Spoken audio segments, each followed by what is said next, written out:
Dis donc, quelle chaleur! Eh oh, alerte canicule niveau 2, hein? Ouais, du coup, nous au boulot, on a aménagé les horaires. Oui, mais pas possible quand on est face au public. Ah ouais. Bon bah, ventilateur alors. Non, il y en a plus. Pénurie pour mon service, ni pour les crèches, macache wallo. Bon bah, après le boulot, piscine. Encore faut-il qu'elle soit ouverte. Ah bon? Eh oui, canicule, donc forte affluence du public. Les esprits s'échauffent, des collègues sont agressés, droit de retrait. Enfin, bref, fermeture de la piscine en question. Bon bah, allez, hein. Les vacances, c'est fini. On y retourne? On y retourne.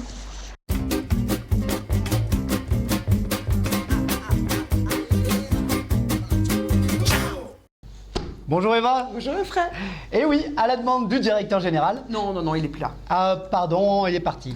Bon, alors, à la demande générale, nouvelle saison qui débute par un anniversaire. 2 ans, voici 2 ans déjà que nous avons reçu notre Cactus Award décerné par le journal L'Humanité. Et un grand merci à Babouze pour son illustration. Nous voilà donc repartis pour ce 25e numéro d'une 4e saison de notre journal satirique stéphanois. Pendant que l'horloge tourne, les tracas se suivent et se ressemblent. Le jeudi 8 octobre, la CGT, FSU et Solidaire appelaient à la mobilisation dans le cadre d'une journée d'action pour l'augmentation des salaires, des minima sociaux et des pensions. Sans oublier le développement des services publics. Plus généralement, la CGT dénonce les politiques mortifères d'austérité dans toute l'Europe. À Saint-Étienne, la manifestation a rassemblé entre 1500 et 2000 personnes. 850 à 1000 selon nos confrères du Progrès. Oui. Une journée d'action un peu particulière à l'occasion des 120 ans de la CGT et en présence de Philippe Martinez. La journée a débuté par un colloque sur l'histoire locale du syndicalisme. Le secrétaire confédéral est ensuite allé soutenir les salariés de la société Prosegur en lutte depuis plus d'1 mois avant de rejoindre la manifestation et de conclure par un meeting flamboyant.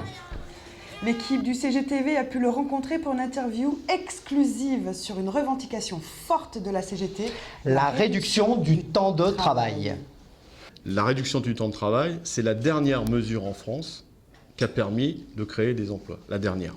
Mais les fonctionnaires ne se rendent pas compte, pas bien en tout cas, qu'il y a des milliards d'euros, 200, qui vont de la collecte des impôts directement dans la poche des actionnaires. Donc c'est de l'argent public. Si on n'oblige pas les patrons du privé à payer normalement les cotisations, bah c'est autant d'argent en moins pour le bien-être des citoyens, pour une meilleure qualité des services. Voilà, c'est tout simple.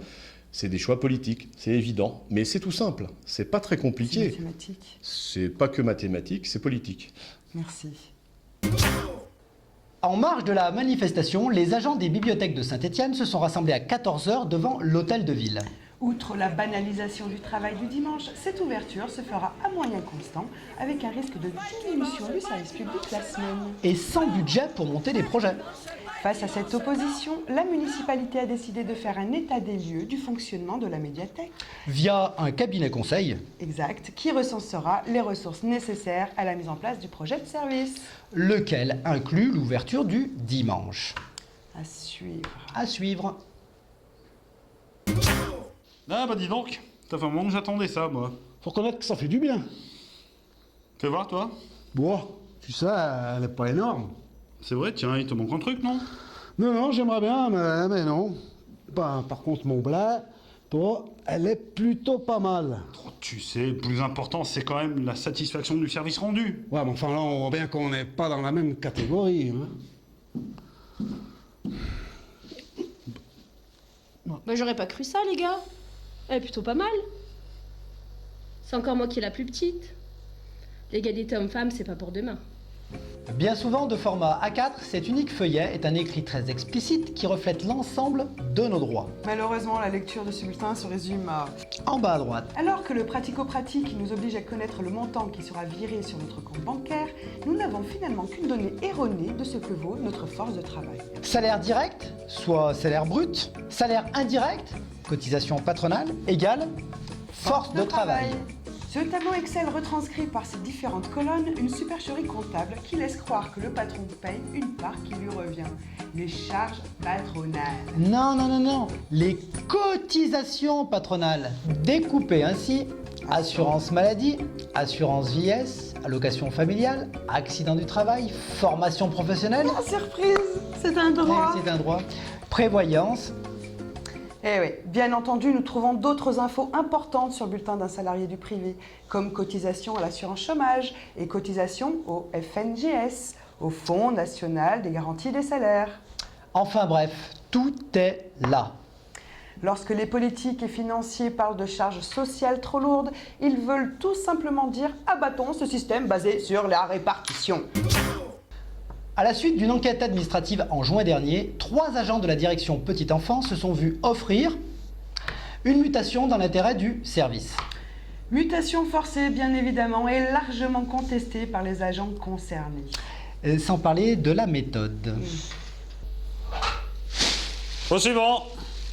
Revenons ensemble sur ce que dit la loi à propos de la mutation dans l'intérêt du service. Selon les textes, l'autorité territoriale procède au mouvement des fonctionnaires au sein de la collectivité ou de l'établissement. Sur ce fondement, une collectivité peut décider du changement d'affectation d'un agent qui n'en a pas exprimé la volonté, à la condition cependant que cette mesure soit prise dans l'intérêt du service. Le juge administratif, s'il est saisi, apprécie la décision de mutation d'office selon 2 critères. La nécessité de réorganiser, mutualiser, modifier l'organisation d'un service. En cas de situation conflictuelle, dans ce cas, la preuve doit être faite que la situation est nuisible au bon fonctionnement du service. Ces mutations sont toujours un échec, tant pour la collectivité, le service et surtout l'agent. Si vous rencontrez ce type de difficulté, n'attendez pas que ça passe. Alertez la médecine préventive, la DRH ou la CGT. Les 24, 25 et 26 août derniers, les agents des écoles étaient conviés à une rencontre avec leur adjoint et la direction. À cette occasion, devaient être remis les vêtements de travail. Si les échanges ont été globalement appréciés, force est de constater que la perception des équipements a pris une tournure quelque peu étrange. En effet, si les filles... Il n'y a pas que des filles, il y a quelques garçons à l'éducation. Voilà, se sont vus demander leurs blouses et sabots de l'année précédente, ceci afin de prouver leur usure. Certains agents sont donc repartis les mains vides. Interrogé, la direction nous dit appliquer une gestion de bonne mère de famille.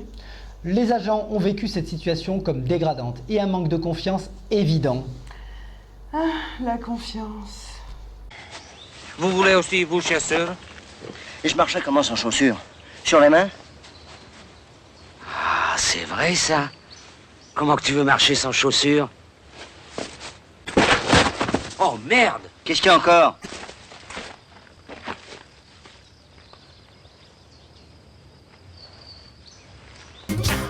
Breaking CTP News. Now on CGTV. Bien, Flash Info, dernière minute, en direct, on revient du CTP. Alors, le comité technique paritaire du 13 octobre vient de se terminer. Un bouleversement important sur la gestion des congés vient d'être adopté malgré l'opposition de la CGT et de FO. En effet, sous couvert d'une simplification de la gestion des congés, la période des reports va passer de fin avril à fin février pour 2016 et à fin janvier à partir de 2017. Tout serait dans le meilleur des mondes si les agents pouvaient prendre leurs congés sans difficulté. Oui, mais voilà. Mais les organisations de travail, les nécessités de service, le non-remplacement des départs en retraite, les agents maladie font que tout ça, que de nombreux agents se voient refuser leurs congés. Résultat, pour ne pas les perdre, ils seront dans l'obligation d'ouvrir un CET, un compte épargne-temps. La CGT a proposé d'améliorer ou de revoir les organisations de travail pour permettre aux agents de prendre leurs congés. Nos anciens ne sont pas battus en 1936 pour que les congés soient épargnés, mais bel et bien pour bénéficier de temps de repos utiles physiquement, psychiquement et socialement. La CGT restera vigilante à ce que le CET reste un choix et ne devienne pas une obligation. Lors de ce même comité technique paritaire, l'ensemble des organisations syndicales ont rejeté le projet d'adaptation d'une direction générale commune Saint-Étienne Métropole, ville de Saint-Étienne. Le dossier retoqué devra être modifié et représenté sous 8 jours. À suivre. Mi-septembre, notre maire a été victime d'un accident de la route avec délit de fuite. Oui, n'écoutant que son courage, monsieur le maire a pris en chasse au chauffard, arrêté 30 km/h. Les exploits d'un chevalier solitaire dans un monde dangereux. Le chevalier et sa monture. Un héros des temps modernes. Dernier recours des innocents, des sans espoir, victimes d'un monde cruel et impitoyable.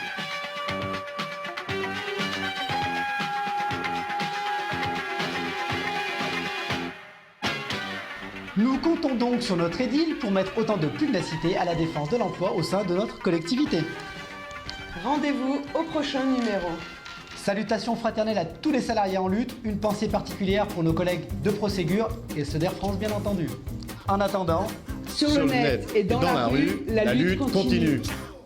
Una mattina mi sono alzato, bella ciao, bella